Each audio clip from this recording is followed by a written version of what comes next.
ನಮಸ್ಕಾರ, ಶುಭೋದಯ. ಸಂಕಲ್ಪ ಸಿದ್ಧಿ ಕಾರ್ಯಕ್ರಮಕ್ಕೆ ತಮ್ಮೆಲ್ಲರಿಗೂ ಆತ್ಮೀಯ ಸ್ವಾಗತ ಹೇಳ್ತಾ ಇರೋದು ನನ್ನ ಅನೂಷಾ. ಇದೇ ನವೆಂಬರ್ 29ನೇ ತಾರೀಕು ಗುರುಜಿಯವರ ಒಂದು ಸಾರಥ್ಯದಲ್ಲಿ ಕುಬೇರ ಸಭೆ ಕಾರ್ಯಕ್ರಮ ನಡೀತಾ ಇದೆ. ನೀವು ಕೂಡ ನೇರವಾಗಿ ಪಾಲ್ಗೊಳ್ಳೋದಕ್ಕೆ ಅವಕಾಶ ಇರುತ್ತೆ. ಕಾರ್ಯಕ್ರಮದಲ್ಲಿ ನಿಮ್ಮೆಲ್ಲರ ನೆಚ್ಚಿನ ಸ್ಪಿರಿಚುವಲ್ ಗುರು ಡಾಕ್ಟರ್ ವಿಷ್ಣುದತ್ತ ಗುರುಜಿಯವರಿದ್ದಾರೆ. ಗುರುಗಳನ್ನ ಕಾರ್ಯಕ್ರಮಕ್ಕೆ ಬರ್ಮಾಡ್ಕೊಳ್ಳೋಣ. ನಮಸ್ತೆ ಗುರುಗಳೇ, ಶುಭೋದಯ. ಕಾರ್ಯಕ್ರಮಕ್ಕೆ ಭಕ್ತಿಯ ಸ್ವಾಗತ. ಗುರುಗಳೇ, ಇದು ಸ್ವಲ್ಪ ಹೆಣ್ಮಕ್ಳಿಗೆ ಸಂಬಂಧಪಟ್ಟಂತಹ ಪ್ರಶ್ನೆ. ಎಲ್ಲೋ ಒಂದು ಕಡೆ ಈ ಮಂತ್ಲಿ ಪ್ರಾಬ್ಲಮ್ ಸಂದರ್ಭದಲ್ಲಿ ಅಥವಾ ಮುಟ್ಟಾದಾಗ ಈ ದೇವಸ್ಥಾನಗಳಿಗೆ ಕೆಲವರು 3 ದಿನ ಆದಮೇಲೆ ಹೋಗ್ಬೋದು ಅಂತಾರೆ, ಇನ್ನು ಕೆಲವರು 5 ದಿನ ಆದಮೇಲೆ ಹೋಗಬೇಕು ಅಂತಾರೆ. ಈ ಮಡಿ ಮೈಲ್ಗೆಗಳ ಬಗ್ಗೆ ನಾವು ಮಾತನಾಡೋದಾದರೆ ಇದನ್ನು ಯಾವ ರೀತಿ ನಾವು ಹೆಣ್ಮಕ್ಳು ಕನ್ಸಿಡರ್ ಮಾಡಬೇಕಾಗತ್ತೆ? ಕೆಲವರೊಬ್ಬರು ಅಂತೂ ತುಂಬ ಸ್ಟ್ರಿಕ್ಟು, 5 ದಿನ ನೀವು ಹೋಗೋ ಹಾಗೆ ಇಲ್ಲ, ಯಾವುದೇ ರೀತಿ ಚೇಂಜಸ್ನ ಹೇಳೋಗಿಲ್ಲ, ಏನೋ ಒಂದು ಪರಿಹಾರ ಮಾಡ್ಕೊಂಡು ಹೋಗೋಕ್ಕೆ ಸಾಧ್ಯ ಇಲ್ಲ ಅಂತ. ಸೊ ಇದು ಈ ಮಡಿ ಮೈಲ್ಗೆ ಅನ್ನುವಂಥದ್ದು ಯಾವ ರೀತಿ ಗುರುಗಳೇ? ಇದೇನು ಒಂದು ವಿಜ್ಞಾನನ ಅಥವಾ ಹೇಗೆ ಇದನ್ನು ನಾವು ಕನ್ಸಿಡರ್ ಮಾಡಬೇಕಾಗತ್ತೆ? ಆ ಸಂದರ್ಭದಲ್ಲಿ ದೇವಸ್ಥಾನಗಳಿಗೆ ಹೋಗುವಂಥದ್ದು ಸೂಕ್ತ ಅಲ್ವಾ? ಹೇಗೆ ಈ ವಿಚಾರವಾಗಿ ನಾವು ಯಾವತ್ತೂ ಮಾತಾಡಿಲ್ಲ. ಈ ಪ್ರಶ್ನೆ ಬಹಳ ದಿನಗಳಿಂದ ಕಾಡ್ತಾ ಇತ್ತು. ದಯವಿಟ್ಟು ಇದಕ್ಕೆ ಉತ್ತರ ತಿಳಿಸ್ಕೊಡಿ. ಓಂ ವಿಶ್ವಸ್ಮೈ ನಮಃ. ಪ್ರೀತಿಯ ಬಂಧುಗಳೇ, ನಿಜ, ಒಂದು ರೀತಿಯಲ್ಲಿ ಇದು ಮಡಿ ಅನ್ನೋದಾದರೆ, ಮತ್ತೊಂದು ಹ್ಯಾಂಗಲ್ ನೋಡೋದಾದರೆ ಇದು 100ಕ್ಕೆ 100 ವಿಜ್ಞಾನ. ಇದು ಹೇಗೆ ನಾವು ಸ್ವಲ್ಪ ಈ ಸಬ್ಜೆಕ್ಟನ್ನು ದೇವಸ್ಥಾನಕ್ಕೆ ಹೋಲಿಕೆ ಮಾಡಿಕೊಂಡು ಮಾತಾಡಿದ್ರೆ ಅರ್ಥ ಆಗುತ್ತೆ. ಇದು ಬಹಳ ಪ್ರಮುಖವಾಗಿರೋ ಘಟ್ಟ. ನಮಗೆ ಚಕ್ರಗಳಿದ್ದಾವೆ: ಮೂಲಾಧಾರ, ಸ್ವಾಧಿಷ್ಠಾನ, ಮಣಿಪೂರಕ, ಅನಾಹತ, ವಿಶುದ್ಧಿ, ಆಜ್ಞಾ, ಸಹಸ್ರಾರ. ಹಾಗೆಯೇ ಈಗ ನೀವು ದೇವಸ್ಥಾನದ ಮಾತು ಅಂತ ಬಂದಾಗ, ಈಗ ನಾನು ನೋಡೋ ಪ್ರಕಾರ ಈಗ ದೇವಾಲಯಗಳು ಕೂಡ ಹೇಗಂದರೆ ಕಟ್ತಿರ್ತಾರೆ. ಅದು ವಾಸ್ತು ಏನೋ ಒಂದು ಹಾಕ್ಕೊಂಡ್ಬಿಡ್ತಾರೆ, ಅದು ಸ್ವಲ್ಪ ಮಟ್ಟಿಗೆ ವಾಸ್ತು ಗೊತ್ತಿರುತ್ತೆ ಅವರಿಗೆ, ಕರೆದು ಬಿಟ್ಟು ಅದು ಹಾಕಿದ್ರು 9ಕ್ಕೆ 9 ಹಾಕಿ ಮಾಡಿದ್ರು. ಆದರೆ ಏನು ಹೇಳ್ತಾನೆ ಗೊತ್ತುಂಟಾ? ಈ ಧ್ವಜಸ್ತಂಭ ಇದೆಯಲ್ಲ, ಧ್ವಜಸ್ತಂಭದಲ್ಲಿರ್ತಕ್ಕಂತಹದ್ದು ಮೂಲಾಧಾರ ಚಕ್ರ. ಇನ್ನು ಸ್ವಾಧಿಷ್ಠಾನ ಎಲ್ಲಿ ಬರಬೇಕು, ಮಣಿಪೂರಕ ಎಲ್ಲಿ ಬರಬೇಕು, ಅನಾಹತ ಎಲ್ಲಿ ಬರಬೇಕು, ವಿಶುದ್ಧಿ ಎಲ್ಲಿ ಬರಬೇಕು, ಆಜ್ಞಾಚಕ್ರ ಎಲ್ಲಿ ಬರಬೇಕು. ಈ ದೇವಾಲಯ ಪೂರ್ಣವಾಗಿ ಅದಕ್ಕೆ ದೇಹೋ ದೇವಾಲಯ ಪ್ರೋಕ್ತೋ ಅಂತ ಹೇಳ್ತಾನೆ. ದೇಹೋ ದೇವಾಲಯ ಪ್ರೋಕ್ತೋ ಅನ್ನುವಾಗ, ಯಾವಾಗ ನೋಡಿ ಈ ಧ್ವಜಸ್ತಂಭ ನೆಡತಕ್ಕಂತಹ ಸ್ಥಾನವನ್ನು ಹೇಗೆ ಅಂತಂದರೆ ಕರೆಕ್ಟಾಗಿ ಅದು ಕಕ್ಷೆಯಲ್ಲಿ ಕರೆಕ್ಟಾಗಿ ಕೂರಿಸಿರ್ಬೇಕು. ಅದಕ್ಕೆ ಈ ಜ್ಯೋತಿಷ್ಯ, ವಾಸ್ತು, ಆಗಮ ಅಂತ ಮಾತಾಡಕ್ಕೆ ಹೊರಟಾಗ ಒಂದು ಅಕ್ಷಾಂಶ ರೇಖೆಯಲ್ಲಿ ಕರೆಕ್ಟಾಗಿ ಇಳಿದಿಟ್ಟಿರಬೇಕು. ಅದು ವಾಸ್ತುಗೆ ಸಂಬಂಧಪಡ್ತಕ್ಕಂತಹದ್ದು. ಜೊತೆಗೆ ಅಲ್ಲಿ ಬಹಳ ಪ್ರಮುಖವಾಗಿರ್ತಕ್ಕಂಥದ್ದು ಈ ಆಗಮ ಅಂತ ತೆಗೆದುಕೊಂಡ್ರೆ ಅಲ್ಲಿ ಕೌಲು ಹೊಡೆದು ಬಿಡುತ್ತೆ. ಅದೊಂದು ಸಬ್ಜೆಕ್ಟ್, ಅದ್ಭುತವಾಗಿರೋ ಸಬ್ಜೆಕ್ಟ್. ಅಲ್ಲಿ ಈ ಜ್ಞಾನಪಾದ, ಯೋಗಪಾದ, ಕ್ರಿಯಾಪಾದ, ಚರ್ಯಾಪಾದ. ಈ ಚರ್ಯಾಪಾದ, ಕ್ರಿಯಾಪಾದ ಓದಿರ್ತಾರೆ, ಈ ಯೋಗಪಾದ, ಜ್ಞಾನಪಾದ ಓದಿರಲ್ಲ. ಇಲ್ಲಿ ವಾಸ್ತುಗೆ ಎಷ್ಟು ಲಿಂಕ್ ಕೊಡ್ತಾನೆ ಇದಕ್ಕೆಲ್ಲ ಅಂತಂದರೆ, ಒಂದಕ್ಕೊಂದು ಪೂರ್ವಕವಾಗಿ ಏನು ಲಿಂಕ್ ಕೊಡ್ತಾನೆ. ಇದೊಂದು ಚಮತ್ಕಾರ, ಅತ್ಯಂತ ಅದ್ಭುತವಾಗಿರ್ತಕ್ಕಂಥ ಸಬ್ಜೆಕ್ಟ್ ಇದು. ಯಾವುದೇ ಆಗಮ ತೆಗೆದುಕೊಂಡು ಇದಿದೆ. ಎಲ್ಲಿಂದ ಎಲ್ಲಿಗೆ ಅಂತಂದರೆ, ಈ ಈಶ್ವರನ ಪೂಜೆ ಮಾಡ್ತಕ್ಕಂತಹದ್ದು ಶೈವರು, ವಿಷ್ಣುವನ್ನು ಪೂಜೆ ಮಾಡ್ತಕ್ಕಂಥದ್ದು ಪಾಂಚರಾತ್ರ, ವೈಖಾನಸ, ಗಾಣಪತ್ಯ, ಭೈರವಾಗಮ, ಶೈವಾಗಮ, ಈ ರೀತಿ ಆಗಮಗಳಿದ್ದಾವೆ. ಆ ಶೈವಾಗಮ, ಪಾಂಚರಾತ್ರಾಗಮ, ಈ ಶಾಕ್ತ್ಯಾಗಮ, ಗಾಣಪತ್ಯಾಗಮ, ಭೈರವಾಗಮ, ಈ ಯಾವುದೇ ಆಗಮನ ತೆಗೆದುಕೊಂಡರೂ ಕೂಡ ಈ 4 ಬರ್ತವೆ: ಜ್ಞಾನಪಾದ, ಯೋಗಪಾದ, ಚರ್ಯಾಪಾದ, ಕ್ರಿಯಾಪಾದ. ಮತ್ತು ಜ್ಞಾನಪಾದ ಅಂದರೆ ಏನು? ಅದೊಂದು 1 ಅವರ್ ನಾನು ಮಾತಾಡಬೇಕು. ಈಗ ಮಾತಾಡ್ಲಿಕ್ಕೆ ಹೊರಟ್ರೆ ನಿಮಗೆ ಅದು ಅರ್ಥ ಆಗಬೇಕು ಅಂದರೆ. ಇನ್ನು ಚರ್ಯಾಪಾದ, ಕ್ರಿಯಾಪಾದ ಏನು? ಆಮೇಲೆ ಅಲ್ಲಿ ಯೋಗಪಾದ ಅಂತಿದೆ. ಆ ಯೋಗಪಾದಕ್ಕೂ ಆ ಮುಟ್ಟಿಗೂ ಕನೆಕ್ಷನ್ ಇದೆ. ಅದಕ್ಕೆ ಅದನ್ನು ದೇಹ ಅಂತ ಹೋಲಿಸ್ದ. ಹೇಗೆ ಇದನ್ನು ತಗೊಳ್ಳೋದು? ಇಷ್ಟು ಅದಕ್ಕೆ ದೇವಾಲಯ ಪ್ರತಿಷ್ಠಾಪನೆ ಅಂತ ಮಾಡಿದಾಗ ಇಷ್ಟು ಸಬ್ಜೆಕ್ಟ್ ಆಚೆ ಬರುತ್ತೆ. ಇನ್ನು ಒಂದಷ್ಟು ಭಾಗಶಃ ನಾವೊಂದು 10-20 ನಿಮಿಷದಲ್ಲಿ ಮುಗಿಸ್ಲಿಕ್ಕೆ ಮಾತಾಡ್ತೀವಿ ಅಂತಂದರೆ, ಎಷ್ಟು ಅದ್ಭುತವಾದ ವಿಜ್ಞಾನ ಅಂತಂದರೆ, ಹೀಗೆ ಆ ಧ್ವಜಸ್ತಂಭ ಏನಿದೆಯೋ ಅದು ನಮಗೆ ಮೂಲಾಧಾರ. ಇನ್ನು ಸ್ವಾಧಿಷ್ಠಾನ ಚಕ್ರ ಇರ್ತಕ್ಕಂತಹ ಪ್ಲೇಸ್ ಇತ್ತು ಅಂದರೆ ಅದು ಬಲಿಪೀಠ ಇರ್ತಕ್ಕಂತಹದ್ದು. ಇನ್ನು ಸ್ವಾಧಿಷ್ಠಾನ ಆದಮೇಲೆ ಏನು ಮೂಲಾಧಾರ ಮೇಜರಾಗಿರ್ತಕ್ಕಂತಹದ್ದು, ಮೂಲಾಧಾರ, ಸ್ವಾಧಿಷ್ಠಾನ, ಮಣಿಪೂರಕ, ಅದನ್ನು ಅರ್ಧ ಮಂಟಪ ಅಂತ ಕರೀತಾನೆ, ಅದು ಉಪಮಂಟಪ ಅಂತ ಕರೀತಾನೆ. ಈಗ ಆ ಉಪಮಂಟಪನೇ ಕಾಣಲ್ಲ ದೇವಸ್ಥಾನದಲ್ಲಿ. ಇನ್ನು ಅದಾದ ಮೇಲೆ ಬರ್ತಕ್ಕಂತಹದ್ದು ಅನಾಹತ, ಅಲ್ಲಿ ಬರ್ತಕ್ಕಂತಹದ್ದು ಮಹಾಮಂಟಪ. ಅದು ಬರುವಂಥದ್ದು. ಅನಾಹತ ವಿಶುದ್ಧಿಗೆ ಬರ್ತಕ್ಕಂತಹದ್ದು ಅಲ್ಲಿ ರಾಜಮಂಟಪ ಇಲ್ಲ, ದೇವಸ್ಥಾನದಲ್ಲಿ ರಾಜಮಂಟಪವೇ ಕಾಣೋದಿಲ್ಲ.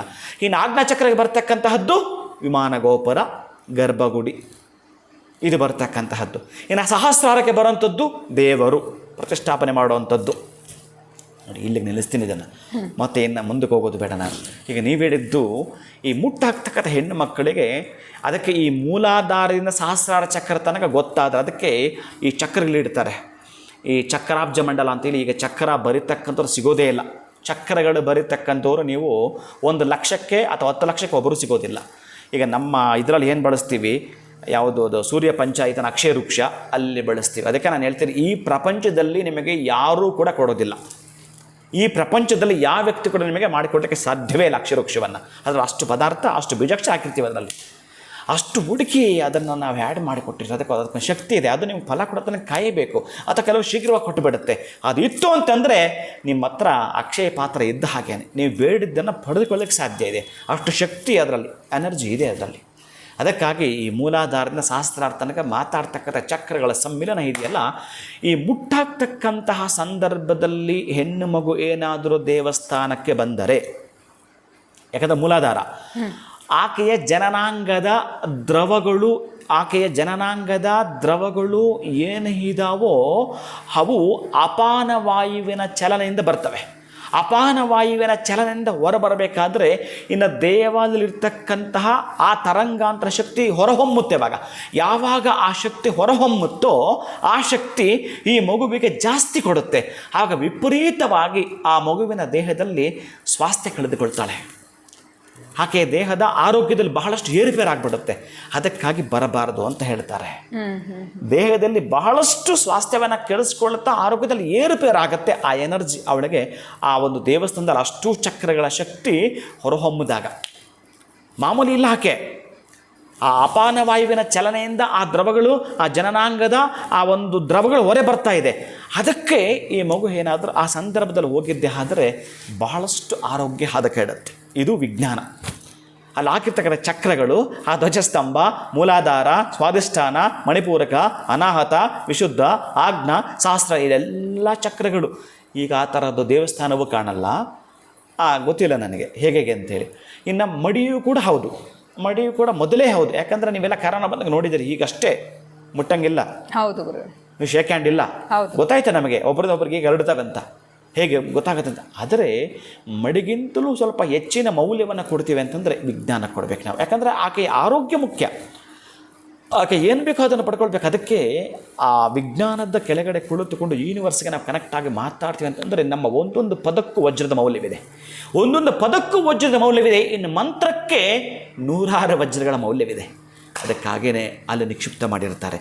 ಈಗ ನೀವು ನೋಡಿ, ಎಲ್ಲಾದರೂ ಕರೆಂಟು ಮಾಡಬೇಕಾದ್ರೆ ಒಂದು ಯಾವುದೋ ಕಂಬಿನ ಹಿಡಿದು ಆ ಇಡ್ಡಲ್ಲಿ ಹಾಕಿ ಲಾಕ್ ಮಾಡಿರ್ತಾರೆ. ನೋಡಿದ್ದೀರಲ್ಲ, ಅದು ಏನಂತಾರೆ ಅದನ್ನು, ಏನೋ ಕರೀತಾರೆ, ಅದನ್ನು ನಾನು ಮರ್ತಿದ್ದೀನಿ. ಹಾಗೆ ಗ್ರೌಂಡ್ ಆಗಬಾರ್ದು ಅಂತ, ಮನೆಯಲ್ಲಿ ಗ್ರೌಂಡಿಂಗ್ ಆಗಬಾರ್ದು ಅಂತೆಲ್ಲ ಅದನ್ನು ಹಾಕ್ತಾರೆ.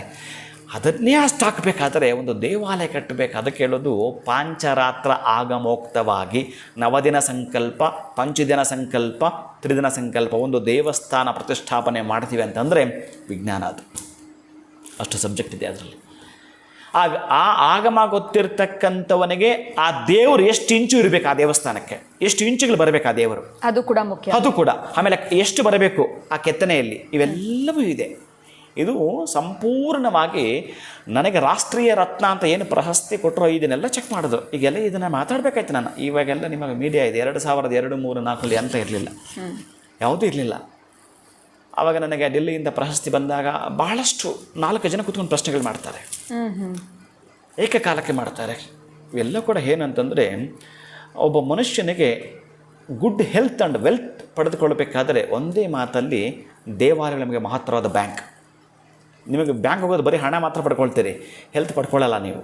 ಇಲ್ಲಿ ಅಷ್ಟೇ ಅಲ್ಲ, ನಿಮಗೆ ಬೇಕಾಗಿರ್ತಕ್ಕಂಥ ಕೀರ್ತಿ, ಗೌರವ, ಪ್ರತಿಷ್ಠೆ, ಹಣ, ಐಶ್ವರ್ಯದ ಜೊತೆಗೆ ನೆಮ್ಮದಿಯನ್ನು ಕಂಡುಕೊಳ್ತೀರಿ. ಅಂತಹ ಚಕ್ರಗಳನ್ನು ಇಲ್ಲಿ ಹಾಕಿರ್ತಾರೆ. ಅದಕ್ಕೆ ಯಾವುದಾದ್ಮೇಲೆ ಯಾವುದು, ಈ ಪಡಿ, ಪಾದ, ಪಾಣಿ ಅಂತಕ್ಕಂತಹದ್ದು, ಏನು ಧ್ವಜಸ್ತಂಭ ಹೇಳ್ತಾ ಇದ್ದಾನೆ, ಅದು ಏನು ನಿಮಗೆ ಆ ಬಲಿಪೀಠ ಹೇಳ್ತಾ ಇದ್ದಾನೆ, ಅರ್ಧ ಮಂಟಪ ಹೇಳ್ತಿದ್ದಾನೆ, ಮಹಾಮಂಟಪ ಹೇಳ್ತಿದ್ದಾನೆ, ರಾಜಮಂಟಪ ಹೇಳ್ತಿದ್ದಾನೆ, ವಿಮಾನ ಹೇಳ್ತಿದ್ದಾನೆ, ಗೋಪುರ ಇವೆಲ್ಲವೂ ಕೂಡ ಅಲ್ಲಿ ಇಲ್ಲಿ ಒಂದೊಂದಕ್ಕೊಂದು ಶಕ್ತಿ ಇದೆ.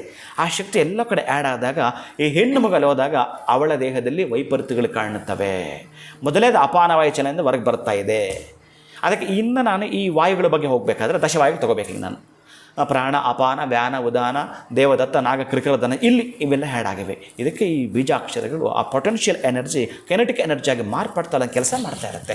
ಅದಕ್ಕೆ ದೇವರಿಗೆ ಅಭಿಷೇಕ ಮಾಡ್ತೀವಿ ಅಂತಂದ್ರೂ ಕೂಡ ಒಂದು ನೀರು ಆ ಒಂದು ತಾಮ್ರದಿಂದ ಅಥವಾ ಪಂಚಲೋಹದಿಂದ ಮಾಡಿರ್ತಕ್ಕಂತಹ ವಿಗ್ರಹದ ಮೇಲೆ ಆ ನೀರು ಬಿದ್ದು ಒಂದು ಹನಿ ನಮ್ಮ ಮೇಲೆ ಬಿದ್ದರೂ ಒಂದು ಡೈಮಂಡ್ ನಮ್ಮ ದೇಹದೊಳಗೆ ಸೇರ್ಕೊಂಡಂಗೆ. ಕರೆಕ್ಟಾಗಿ ನೀವೇನಾದರೂ ಒಂದು ಡೈಮಂಡ್ ಒಂದೊಂದು ಸಲಕ್ಕೆ ಒಂದೊಂದು ಡೈಮಂಡ್ ಹೇಳಾದಂಗೆ ಏನು ಬೇಕಾದರೂ ಸಾಧಿಸೋಕ್ಕೆ ಶಕ್ತಿ ಇದೆ ಆಧ್ಯಾತ್ಮದಲ್ಲಿ. ಅಷ್ಟೊಂದು ಅದ್ಭುತಗಳಿದ್ದಾವೆ. ಇನ್ನು ಮಾತಾಡಲಿಕ್ಕೆ ಕೊಟ್ಟರೆ ಅದೊಂದು 1 ತಾಸು 2 ತಾಸಿಗೆಲ್ಲ ತೊಗೊಂಡ್ಬಿಡುತ್ತೆ. ನಿಮ್ಗೆ ಇಷ್ಟು ಸಾಕು ಅನ್ಕೋತೀನಿ. ಖಂಡಿತ ಗುರುಗಳೇ, ಎಲ್ಲೋ ಕೇಳಿದ್ದು ಮಡಿ ಮೈಲಿಗೆಗೆ ಅದು ದೇವಸ್ಥಾನಕ್ಕೆ ಹೇಗೆ ಕನೆಕ್ಟ್ ಆಯಿತು, ಜೊತೆಗೆ ನಮಗೆ ಅರ್ಥ ಆಗೋ ರೀತಿಯಲ್ಲಿ ನೀವು ಮಾಹಿತಿಯನ್ನು ತಿಳಿಸ್ಕೊಟ್ರಿ. ಅದು ಬಹಳ ಅದ್ಭುತ ಅಂತ ಹೇಳ್ಬೋದು. ತುಂಬ ಚೆನ್ನಾಗಿತ್ತು ನೀವು ತಿಳಿಸ್ಕೊಟ್ಟಂತಹ ವಿಚಾರ ಅಂತಲೇ ಹೇಳ್ಬೋದು. ಧನ್ಯವಾದಗಳು ಗುರುಗಳೇ, ತಮಗೆ ನಮಸ್ಕಾರ. ಹರೇ ಶ್ರೀನಿವಾಸ. ಗುರುಗಳು ಒಂದು ರೀತಿಯಾಗಿರುವಂಥ ಜ್ಞಾನದ ಭಂಡಾರ ಅಂತಾನೆ ಹೇಳ್ಬೋದು. ಯಾವುದೇ ಪ್ರಶ್ನೆ, ಏನೇ ಸಮಸ್ಯೆನ ಅವ್ರ ಮುಂದೆ ಇಟ್ಟರು ಅದಕ್ಕೆ ನಾನು ಜ್ಞಾನ ಇಲ್ಲ, ಅಜ್ಞಾನದ ಭಂಡಾರ ಇಲ್ಲ ಗುರುಗಳೇ. ನಿಜವಾಗ್ಲೂ ನೀವು ಒಂದು ರೀತಿಯಾಗಿರುವಂಥ ತಿಳಿಸಲಿಕ್ಕೆ ಮಾತ್ರ ಏನು ಸಾಧ್ಯ ಇದೆ ಅಷ್ಟು ಮಾತ್ರ. ಯಾಕಂದರೆ ಒಬ್ಬೊಬ್ಬರು ಒಂದೊಂದು ಕೊಡದಲ್ಲಿ ತಂದಿರ್ತಾರೆ. ಜ್ಞಾನ ಅನ್ನೋದು ಸಮುದ್ರ, ಜ್ಞಾನ ಅನ್ನೋದು ನಾನು ಒಂದು ಲೋಟ ಅಷ್ಟು ಅಲ್ಲ, ಒಂದು ಸ್ಪೂನಲ್ಲಿ ತೊಗೊಂಡು ಬಂದಿರತಕ್ಕಂಥ ನೀರು ಅಷ್ಟೇ, ಬೇರೆ ಎಂಥ ಇಲ್ಲ.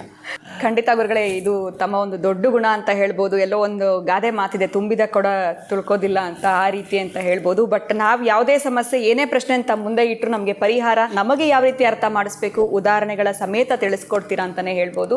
ತುಂಬ ಹೃದಯದ ಧನ್ಯವಾದಗಳು ತಮಗೆ. ನಮಸ್ಕಾರ ಗುರುಗಳೇ. ಹರೇ ಶ್ರೀನಿವಾಸ. ಏನೋ ವೀಕ್ಷಕರೇ, ಇವತ್ತಿನ ವಿಡಿಯೋ ತಮ್ಮೆಲ್ಲರಿಗೂ ಇಷ್ಟ ಆಗಿದೆ ಅಂತ ಭಾವಿಸ್ತಾ ಮುಂದಿನ ವಿಡಿಯೋದಲ್ಲಿ ಭೇಟಿ ಮಾಡ್ತೀನಿ. ನಮಸ್ಕಾರ.